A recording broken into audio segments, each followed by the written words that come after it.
Hello. This is a story from Russia about a little girl called Masha who really had to use her wits to look after herself. Masha lived on the edge of a forest with her grandma and grandpa. One day her friends knocked on the door and asked if she could go and play with them in the forest. "I'm not sure that that's a wise thing to do," said her grandma. It can be dangerous in the forest," said her grandfather. "Oh, please," said Masha, "please let me go." So her grandparents allowed her to go into the forest. Masha and her friends skipped in the forest, looking at the dappled sunshine, the leaves, the flowers, and the butterflies. Masha was so happy. She spent her time staring at all the beautiful things in the forest that she quite forgot herself. And her friends, who were playing hide and seek, disappeared behind the trees. She lost them. She called out to them, "Vanya! Anatolia!" But there was no one. Masha didn't know what to do. She walked and walked until she came into the center of the forest, and there was a little cottage. She knocked on the door, pushed it open, and the forest was completely empty. She went inside and sat by a window, looking out the window, hoping that she might see her friends going past, because by now it was beginning to get late and the sun was beginning to go down. When evening came, the door burst open and in walked a bear. The bear looked at Masha and rubbed his paws together and said, "Yippee! You can now stay here and look after me. You can cook, you can clean. Otherwise, if you disobey," said the bear, "I'll just have to eat you up." Masha was very scared, but she did as she was told. She cooked and she cleaned. One day, she thought, "I really want to go home. I want to see my grandma and my grandpa."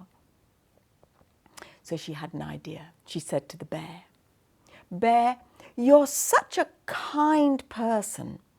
I'd really like to go into the village and buy a present for my grandparents and take it to them." "Oh, no, you won't," said the bear. "I can take them what they need. I don't want you disappearing." "I know what," said Masha. "Let me make them some pies. I could make them maybe some apple pies and pumpkin pies." "That sounds delicious," said the bear, "as long as you make some for me." "Of course," said Masha. And Masha cooked some beautiful, delicious pies. "Now," said Masha, when the pies had been cooked, "I'm going to go outside and I'm going to sit on top of the trees so I can make sure that you don't eat the pies." "I'll have some pies when I get home," said the bear. And the bear went outside to check what the weather was like, as Masha had asked him. And while he was outside, Masha got into the basket and she covered herself with pies. When the bear came back in, he saw the basket and he picked up the basket and put it on his back and began walking through the forest. He walked and he walked and he walked and he walked. And then the basket began to get quite heavy and he put the basket down. "I know what," he thought. I'll just have a little bit of a pie. I mean, her grandparents won't notice." "Be careful," said Masha. "I've got eyes everywhere and I can see from the top of the tree. Don't take a pie." "My goodness me," thought the bear. "That girl's got very good eyesight. He didn't dare touch the pies. He picked up the basket and he continued walking. He walked and he walked and he walked and he walked until he got to the edge of the village where Masha's grandparents lived. And just then, some ferocious dogs came out. Woo, woo, woo, woo, woo, woo, woo, woo, woo, woo, woo, woo, woo, woo. The dogs chased after the bear. The bear found the basket too heavy and he dropped it not far from Masha's grandparents' house and ran away.